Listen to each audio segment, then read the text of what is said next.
Welcome to Issues That Matter.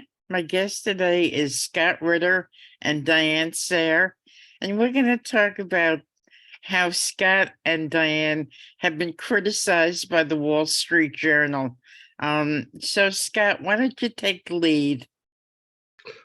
Well, the Wall Street Journal wrote an article that talked about basically, Putin's propagandists, and I got a slight mention there that I'm a disgraced, embittered former Marine intelligence officer, and that was it. And so, I applaud the Wall Street Journal for the thoroughness of their journalism. I'm especially impressed by the fact that they failed to mention that back during the lead up to the Iran-Iraq war, not only did I write consistently for their pages, but I met with their editorial board and humiliated them because they were articulating for a case for war against Iraq based upon their interpretation of the biological weapons threat posed by Iraq. And it's always interesting to watch journalists who are experts in nothing, literally nothing, try to tell somebody who spent 7 years leading up to this meeting, who investigated every aspect of this issue with a thoroughness they couldn't even begin to understand or comprehend, that I was wrong and they were right, and I obviously didn't know what I was talking about. I couldn't see the facts straight, etc. So, when it comes to the Wall Street Journal, I continue to be not impressed by the ideological bent of their commentary. I would point out that the article was written not by a real Wall Street journalist, but I think a man who literally epitomizes the concept of pro-Ukrainian puppet. Guy writes for the Atlantic. His record is that of an apologist for the odious neo-Nazi ideology that currently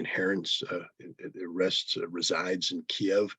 But if they were accurate, I think they should have reflected on my the fact that, like Diane, I've been listed on the Center for Countering Disinformation blacklist. We've talked about this before, where I've been called an information terrorist, a Russian propagandist, a war criminal, to say the least. And the number one thing that I was accused of by the Center for Countering Disinformation, they listed 3 things. Number one was that I dare called this conflict a proxy war between NATO and Russia. Now, the reason why I bring that up again, because not only to continue to highlight the lack of thoroughness of the Wall Street Journal's reporting, but to point out that the Ukrainian defense minister just the other day came out and said straight up, this is a proxy conflict between NATO and Russia, and Ukraine is providing the bodies, and we need NATO to continue to provide the equipment so we can continue this struggle. I look forward to the updating of the Center for Countering Disinformation's list. I want to see the Ukrainian defense minister right next to me, because we both articulate the same thing. The difference is I called this out accurately back in March. He seems to be a little late to the show. But it seems as though it's not only the Wall Street Journal, it's many major publications that are in line with the whole Ukrainian thing that Russia's to blame, and they don't mention anything about NATO, correct? No, there obviously is a narrative that's being promoted by Ukraine, by the United States, by NATO, by the collective West, and anybody who dares articulate a counter narrative, especially one that's fact-based and based upon solid analytical thinking, they don't want to engage. And I've always talked about the importance. We speak of freedom of speech here in the United States, and I say freedom of speech is great, but unless it's active freedom of speech, what I mean by that is freedom of speech does not mean that everybody agrees on everything. Literally, freedom of speech actually means that people have a right to disagree about anything they want to disagree about.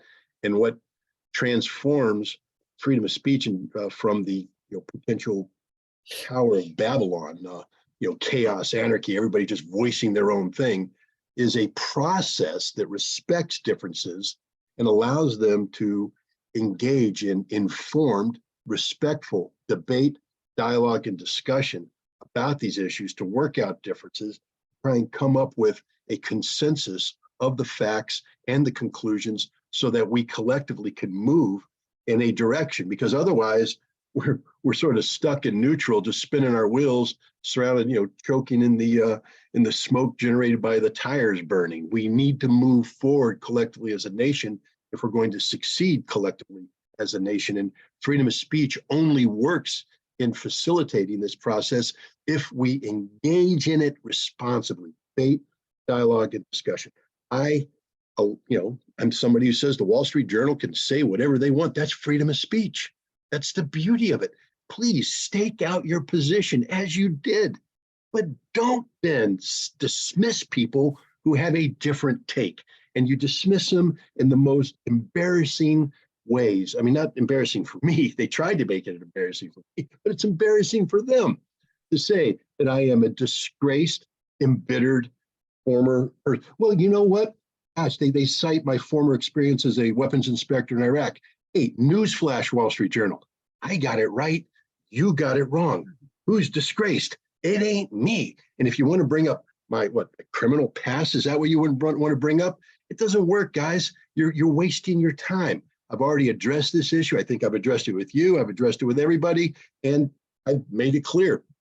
I ain't guilty what I was charged of. It's part of an effort to silence me by doing what? Allowing people like the Wall Street Journal to say he's disgraced, therefore you cannot listen to anything he's saying. See, they don't want people to engage with me because I think they know that I would crush every single one of them, especially the author of this article, in a stand-up debate. I challenge him right now to a debate. I challenge the Wall Street Journal's editorial staff to a debate. I challenge anybody affiliated with the Wall Street Journal to a debate about Ukraine, about what's happening, about the history, how we got there, where we're going, what the overall geopolitical ramifications are. They don't want to have that discussion. All they want to do is suppress any voices of dissent so that their narrative can be put forward unchallenged. Diane? Well, I think they have several problems. The Wall Street Journal, which they're expressing for whoever's interest they're working in. The article, of course, is called Putin's American Cheerleaders. And then they complain American commentators and journalists often appear on Ukrainian television expressing solidarity and offering analysis. Russia's airwaves have been largely free of U.S. voices, save occasional clips from by Ukraine critics such as Tulsi Gabbard, Tucker Carlson, blah, blah. Most U.S. guests on Russian media come from the fringe, including former Virginia State Senator Richard Black, who associates with Lyndon LaRouche movement, the Lyndon LaRouche Movement's Schiller Institute, and Scott Ritter, an embittered, as he said, and disgraced former intelligence officer. More surprising are the appearances of several establishment figures: Columbia University economist Jeffrey Sachs, national interest former national security correspondent Mark Episcopos, and Dimitri Simes, I don't know, until recently president of the Center for National Interest. They willingly appear on the programs of Russia's most odious state propagandist, Vladimir Solovyov, who I believe is extremely popular in Russia. Scott can say more, but what are they really upset about? They're upset that they're losing the propaganda war in the United States. And they have deployed thousands, maybe hundreds of thousands, I don't know, of Ukrainians to try and control the narrative here. As I discovered when I was interviewed by Newsweek about being on the hit list, and the journalist let me know that he was in touch with a young lady just earning her doctorate who is somehow an expert in disinformation, who happens to be from Ukraine. So it's a deployment which is not working. RT, I believe, is more popular in the US than CNN. At the meeting of Alexandria Ocasio-Cortez, which I was at Saturday, where a group of us got up and started singing Dona Nobis Pacem with signs saying, stop sending weapons to Ukraine, negotiation, not annihilation, etc. a young lady got up after us and started denouncing AOC in Spanish for giving money to Ukrainian Nazis. So, and I was speaking at a gym in the Bronx of largely Puerto Rican heritage people, and they were aware of the Nazi problem in Ukraine. So the problem the Wall Street Journal has, which they're trying, I think after the horse has left the barn, is to somehow retake control of the narrative, which they have lost. And they've lost it at a time where Russia is going to be getting one victory after the next in Ukraine. I also want to say what's so vicious about this. I mean, we say we have free press. The former head of the CIA, John Brennan, is a major anchorman at MSNBC. Give me a break. We would denounce this in China or somewhere. We have top in quote unquote intelligence, which I think is a misnomer, oxymoron, officials who are now running our news media. So it is an honor to not be named. Now, I further want to say that I consider it glaring that they don't mention my name, because I did get 66,000 signatures campaigning across the state to be on the ballot for U.S. Senate against Schumer in 2022. And they know very well who I am, as I discovered when I went to this business breakfast with Senator Schumer. And I'm happy to say I brought along a bullhorn in my bag. And he said, that's Diane's, or he didn't say my name, she ran against me on the Lyndon LaRouche line. So we're not the fringe. They are acutely aware of who we are. We have taken the narrative. We have a new Congress where there are some people who really want to cut off funding for Ukraine, at which point this war would be over extremely rapidly, and they are in trouble. And then the last thing I'll just say is there was just a big conference by a human rights organization in Russia, and they're saying that 94 journalists have been killed in 2022, and that anyone who is trying to truthfully cover the situation between Ukraine and Russia is getting attacked. That's the significance of, or killed. The CCD list that Scott mentioned, and the Mirotvorets list, which is that list on steroids, I guess you'd call it. But one of the reports was a French journalist, Adrian Boque, who they say became a victim of an attack by Ukrainian law enforcement officers in Istanbul. Two unknown individuals grabbed him on the street and attempted to cut his throat with a knife. And this is only typical of what happens to people.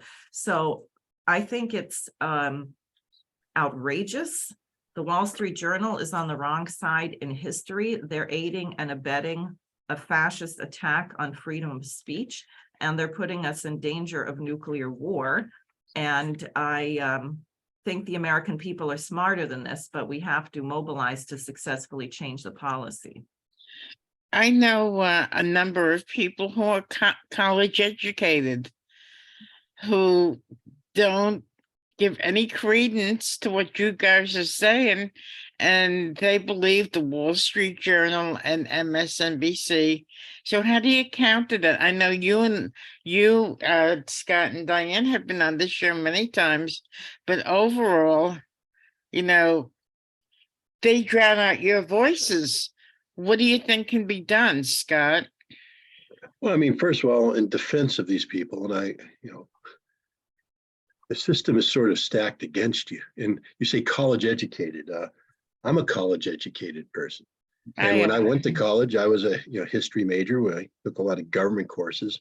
And I was actively encouraged to subscribe to both the New York Times and the Washington Post, getting that good college discount. And I was told that I can quote either one of these papers as sources in anything I write. They were given that that much credence, credibility, and I did so. And so I was trained in college to treat the mainstream media as a reliable source. And when you leave college and you begin to enter into life, and you're dealing with the complexities of life, marriage, kids, work, etc., whatever time you can allocate to news, you fall back on established practices, which is to access that which society has told you is reliable. And so right off the bat, when you're somebody like Diane and myself, we're going up against not just the mainstream media, but the American public, who have been programmed to reject outliers and embrace the mainstream. And to be honest, the only reason why I'm where I'm at today in terms of challenging is because of my experience, in my life experience. I mean, during the Gulf War, to just be, when I was a weapons inspector in the Soviet Union, a lot of what I saw ran counter to the official narrative, but the official narrative was top secret because it was intelligence assessments of Soviet military. And I was seeing things on the ground in a process that itself was classified. So you couldn't air it, and you didn't want to air it. This was an internal discussion in the intelligence community. During the Gulf War, it got a little bit more personal, and because I was charged with hunting down Scuds, Iraqi Scud missiles, and I played a very prominent role in this, and I can tell you right off the bat that we knew at the time we weren't killing any Scuds, either on the ground or shooting them down with the Patriot missile. And yet, if you saw the newspapers, we were shooting them down by the bushel. And if you read the press accounts, we were destroying. I mean, at one point in time in early February, we had destroyed 64 Scuds, the Iraqi Scud launchers. The Iraqis only had 19, and at that time, all 19 were working. So there was something wrong there. So I began to realize at that point in time that there is a disconnect between reality and that narrative, which is being pushed by whom? Who is talking about Patriot kills? Who is talking about Scud kills? It's not the press speculating. Somebody inside the system is feeding them this information for the purpose of shaping a narrative that is 180 degrees distant from the truth. And I realized at that time, wow, I can't trust the New York Times, the Washington Post, or anything, because all they do is parrot. And this even became even more apparent when I became a weapons inspector. I would sit in on Security Council meetings that were about, I don't know, me, that were talking about, I don't know, the inspection I ran, I designed. And I'm not saying this because I'm bragging. I'm saying there was one person in the world who knew everything about the topic the Security Council was discussing, and that was me. And so we were there, we'd have this big meeting, all these diplomats, Lavrov and our guys are asking questions. And all of a sudden you watch the American disappear out the room. And you're going, why is he disappearing in the middle of this thing? And then you see the headline on the New York Times the next day, and it's pure spin. The American spoke, now it was anonymous, so you didn't know it was the American, but I knew it was the American, who was speaking to the New York Times, who runs a front page story talking about the meeting that I not only was in, but I was the only reason why they were having this meeting about issues that I was intimately involved with. And it's being spun in a way that has nothing to do with the truth. And I called that reporter. I said, what the beep are you doing? And she said, well, first of all, she was shocked because every reporter had been trying to get a hold of me, and my job was not to be interviewed by any of the press. And she said, well, then why didn't you give me an interview? And I said, that's not my job. Your job, though, is if you can't get an interview with me, is not to fabricate stories. Do the research, ask questions, don't write it as if it's fact. You failed your audience. This is not right. Everything you wrote is wrong. Literally everything you wrote in that article is wrong, except the date, the place, and the basic subject that was being talked about. But how you spun that was wrong. This is what's happening today. The mainstream media is 100% addicted to, they are heroin addicts. They are literally heroin addicts. They're dysfunctional. They can't work without the heroin that's provided by the government. The government gives them the heroin. It's called leaked information, not accurate information, leaked information. They stick that stuff in their veins and they get their high and they're able to function somewhat until the next story. And then they're dysfunctional until the government feeds them something new. What they can't do is break free of the heroin and go out and live life the way it's supposed to be lived, with truth, with objectivity, with sound analysis. That would be amazing if the mainstream media did that, but then they wouldn't have access to their dealer. And then they'd go into relapse and it'd all be a problem. And the American people are addicted by association to that same thing. They have a lifestyle where they only have so much time allocated to receiving information. It's too much work to listen to Diane. it's too much work to listen to me. It's too much work to listen to anybody who doesn't package it. Because you see, Cynthia, what you're doing here is helping us package this information. Okay. But it only gets out to a limited number of people. I mean, it's an impressive audience that you have. It really is. You've done an amazing job. But if you look at what you've done and the people you're reaching out to, and then compare it to the impact that mainstream media has, you yourself know that you can't compare the two. We're making inroads, but we don't have the broad spectrum impact that mainstream media does. And so there's people out there right now that I wish they would follow you. I wish they would follow other people. I wish they would listen to Diane. But they don't, because when they come home, they're exhausted. They're working 2 jobs. They got issues with their kids at school. They got issues with healthcare. They got issues with who the heck's going to pay for the food bill this month or the energy bill. And then they finally find that 30-minute window where they say, okay, clear the space, turn on, and they're going to sit there and get their injection of heroin from mainstream media, because that's what they're looking for. They're not looking for the truth. They're looking for a high, the news high that entertains, the news high that keeps them engaged on issues in a way that the government wants them to be engaged on. The last thing the government wants them to do is think. Remember what I said, the thing about American democracy, freedom of speech, informed debate, discussion, and dialogue. Informed is the important thing. The government doesn't want them to be informed, and therefore by dumbing them down, they don't engage in a debate, discussion, and dialogue, because they've all reached a common consensus about what the narrative is, even though the narrative is 180 degrees wrong. Well, last night as I was programming this into my computer, I get a phone call from a fellow who attended your talk in Bethlehem Library. And we talked about what you said, and and he thinks that the whole thing is true from the media standpoint. So I said, I'll send you the link to my YouTube channel. You take a listen to what Scott has been saying, and then let me know. And it'll be interesting after he does listen to a couple, if he could change his mind, So Diane, what do you think? I think Scott is correct. This is the difficulty that people face. But I also think there's a certain element of fear. I mean, look, I just went through all right, so a journalist almost gets his throat slit in Turkey. Maybe journalists are not quite being murdered in the US, although I can think of cases which I'm suspicious about. We have Julian Assange sitting in prison. So I think there's also a phenomenon where people know what the media says, and therefore they know what they're supposed to be overheard saying, even if they don't believe it. And it takes a certain amount of courage to say, and I know that they're fearful, because people have whispered to me before they know what my position is on Ukraine and Russia, which I'm not shy about expressing, but people who I've just met say, that situation between Ukraine and Russia, it's not what they say in the press.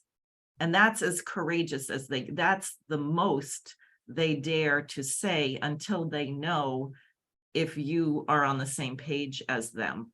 So we've had a terrible damper put on exactly what Scott was saying, this question of debate.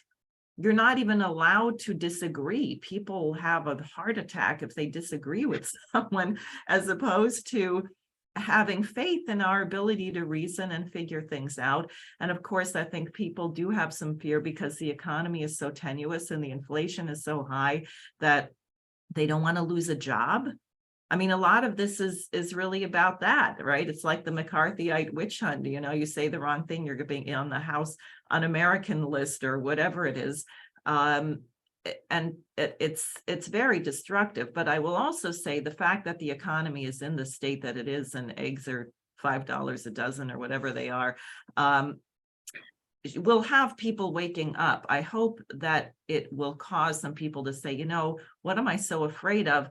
I'm not making it now. I can certainly see the media is lying to me about the economy, because all we ever read in the press is how we're having this great recovery and everything's wonderful, and raising the interest rates is stopping inflation. And, and I can see that not only myself, but everyone around me is suffering the same thing. So maybe what they're saying is not true. maybe we should look for an alternative viewpoint, an alternative policy. And I think that's happening more and more, which is why, I mean, everything Scott does has tens of thousands of views and probably more. They're probably shadow banning a lot of the material. And as I said, I do think the Congress can be moved. We have to move this Congress. People should not throw up your hands and say it's hopeless. You should be in touch with your representatives all the time to cut off the weapons to Ukraine. We've got to get this done. We've got to get them to stop it. Can I just Okay, say something go real ahead. quick, Cynthia? Diane talked about fear, and it's real and it's visceral. I give you an example. This past week, not this Sunday, but a week prior, the 15th, I was supposed to speak at the Russian Samovar, which is a restaurant in New York City. It's something we had booked back in October, and they were enthusiastic about it. And the topic was going to be disarmament in the time of perestroika, my book. It wasn't going to be about the war in Ukraine, just that. But because of the Bethlehem's talk that you talked about, which I gave a week prior in Bethlehem Library, the pro-Ukrainian crowd threatened this lady, and she had to cancel the event. And that's fear. And Diane talks about journalists. There was an American journalist named Marie Colvin. I don't know if everybody's familiar with her, but she was a war correspondent. She had lost an eye in her reporting, and she was killed in Syria. She had snuck her way into Syria. Remember, Syria is a sovereign state. She said, "I'm not going to get permission from the Syrian government because they're the enemy." She snuck her way in using the Muslim Brotherhood into an urban area that was in the midst of a war between the militants and the Syrian government. She co-located with the command and control element of this group, meaning that she's there where they're broadcasting their radios and they're broadcasting TV signals, et cetera. And the Syrian government did what they call direction finding. They located the place where these signals were emanating from, and then they hit it with artillery, and she was killed. The U.S. government was outraged, as was the entire journalistic world. They pressed for a lawsuit, which they won in a court because the Syrian government, again, the one thing that a lot of people do is challenge it in the U.S. court, and then the other side doesn't challenge it because you can't. How does the Syrian government come to the United States and participate in the legal process? So void of a challenge, the court found in her favor that she was murdered by the Syrian government. The reason why I bring this up is we so readily accept the notion of targeted assassination of journalists, even when it didn't occur. She was not targeted by the Syrian government. She chose to co-locate with a legitimate military target, and she paid the consequences. Unlike journalists who are operating in the Donbass today, American journalists, Canadian journalists, Russian journalists, people are coming in and simply reporting about the war. They stay in a hotel that is not a command and control center. It is simply a place where they reside, where they rest. But the U.S. knows they're staying there, and the U.S. passes the targets to the Ukrainians, who then attack the hotel for the purpose of killing these journalists. And a lot of journalists have lost their lives there. Some of them lose their lives because they take the risk of getting close to combat areas. And when you do that, you roll the dice. I mean, I'm sad they're dead, but hey, you knew the risks when you did it. But others are being killed simply for what they're reporting. They're being targeted for what they're reporting.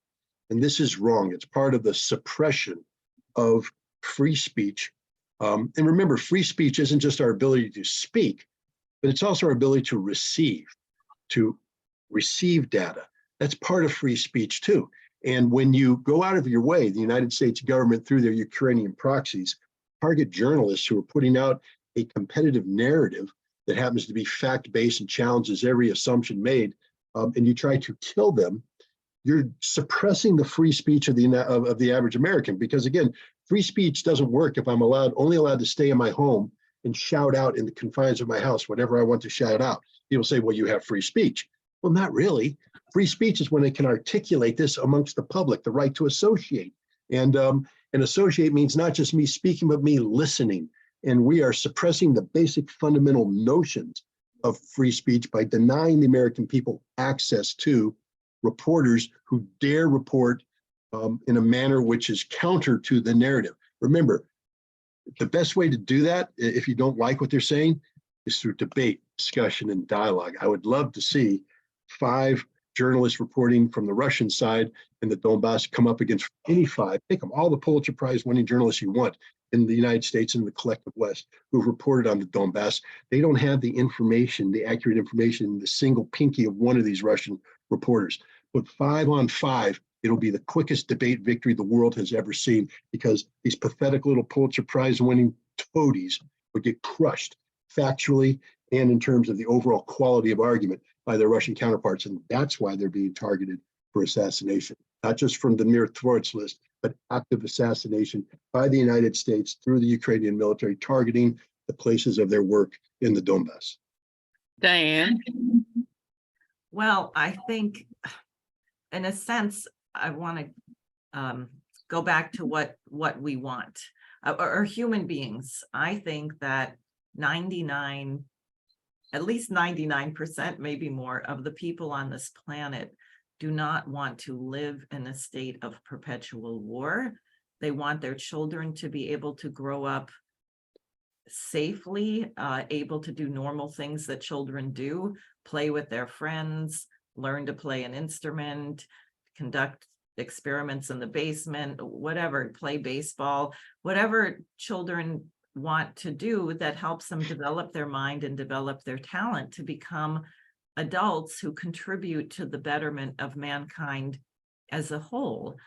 And we have all these different language groups, different cultures, but you can find breakthroughs of Renaissance in almost every great civilization. Why has China existed for thousands of years? What was Tilak working on in India centuries ago?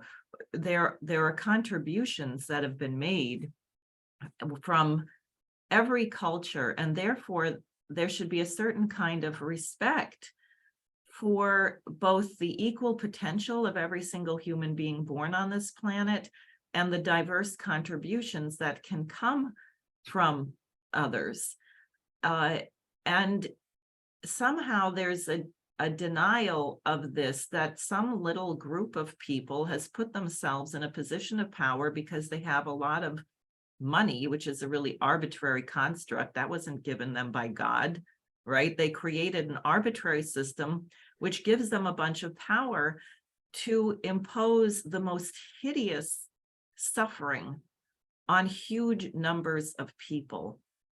And somehow mankind has got to get out of this dynamic.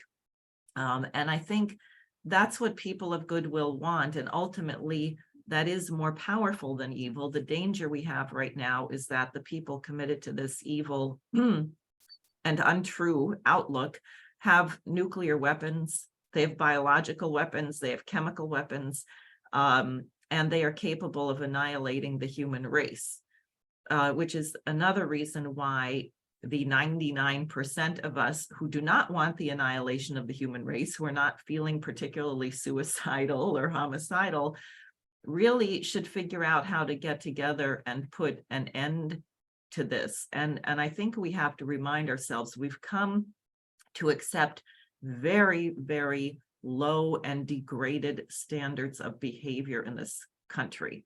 I think about the New York Post every other day publishing something about the Idaho killings. And I just make a point never to open those. Why are they doing that? Because they can sell ads. It's like Scott was saying, it's heroin, it's addictive. So you get people addicted to sex and violence, and they click on it, or cute pets. That was supposedly how the Russians stole the vote. Remember, they used pictures of cute puppy dogs or something. That was the line. But at any rate, so you're destroying people's ability to think critically for a handful of people with an agenda, a tiny minority with a very evil agenda, and then a larger minority who just want to make money off of it. And somehow we've got to break out of it. And I think that we can. I think that about 2/3 of the world's population is moving in another direction, but the lovely free press we have in the US, like the Wall Street Journal, keep this news from the American people so that Americans are still suffering under the delusion that everything in the United States is the greatest that it could ever be in the world, and that no nation is experiencing more prosperity or more happiness than we are. Diane, what's on your plate for this coming year? I don't know exactly. I announced my candidacy for US Senate again in 2024 because I saw how much they loved my previous campaign, and I thought I better keep annoying the relevant people. I am planning to be speaking at this February 19th rally in Washington, D.C. I intend that we will have thousands of such interventions as you've seen me involved in with Schumer and AOC. I think that we have to make our voice heard, and we're not going to get help from the mainstream press, but I do think that we can get the policy of the US to change, but we don't have a lot of time, so people should get off their rear end. And I'm hoping to, by my actions, give people courage and inspiration to do something similar.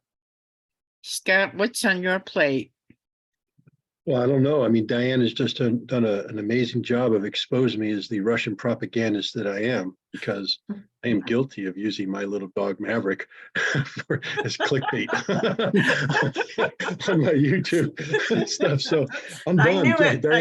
Diane just purged me. And the other thing I want to say to Diane is, if you knew what I was doing in my garage with my 4th grade chemistry set back when I was a kid, you would not ever want that done. It would get me on the terrorist watch list today. So, but no, in all seriousness, the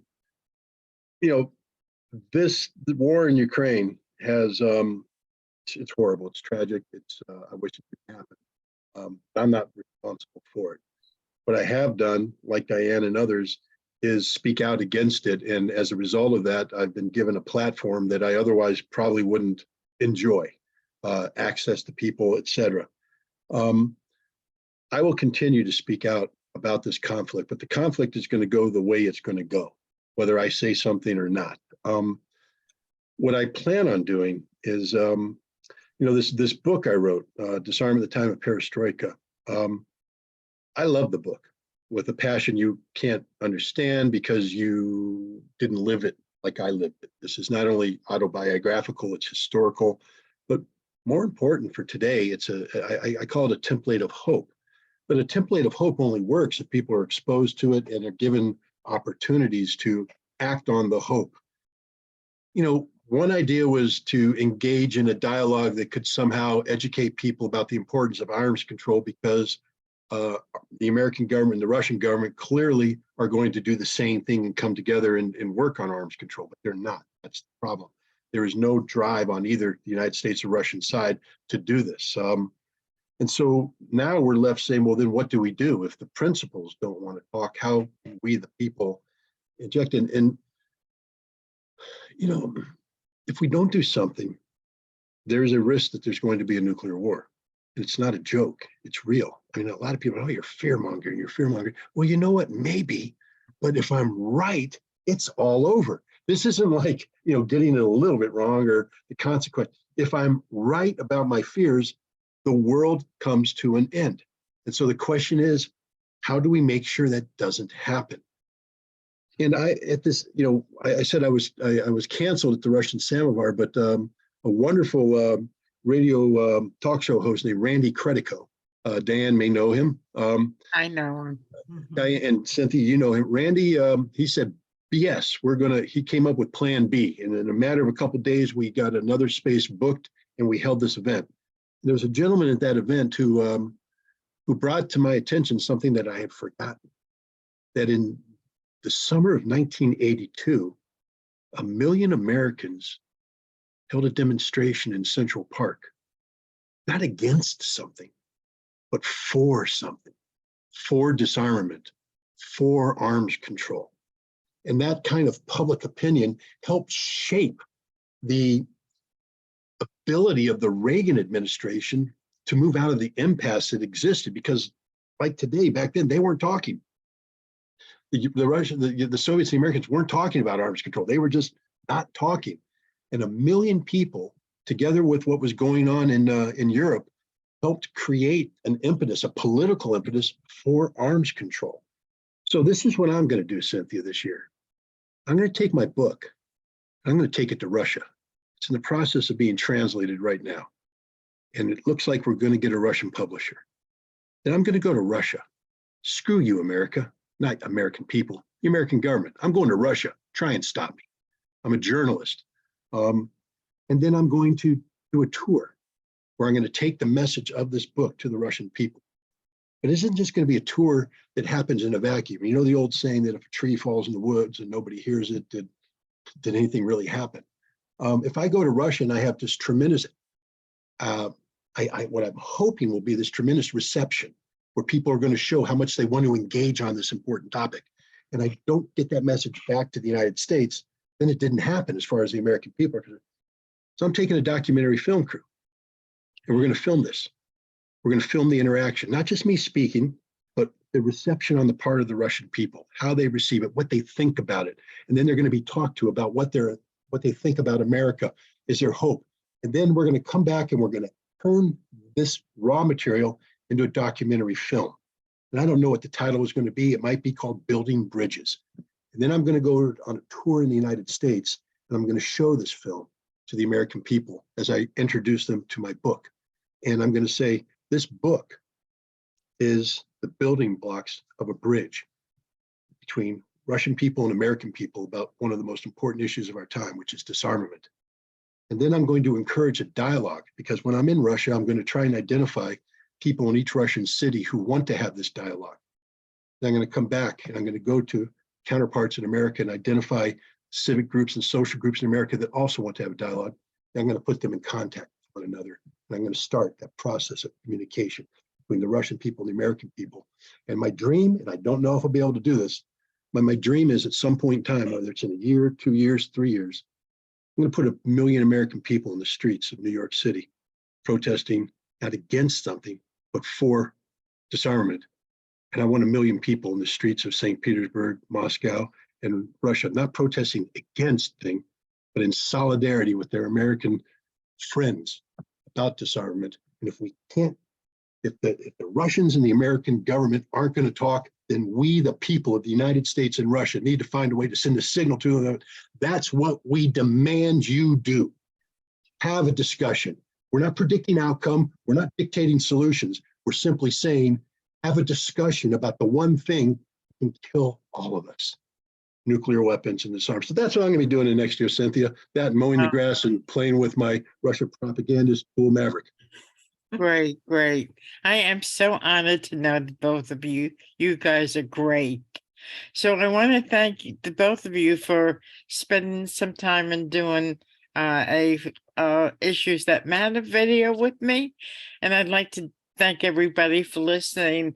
And for those that are listening, please subscribe to my YouTube channel, Scott and Diane. We'll talk soon. Thank you. You. Thank you.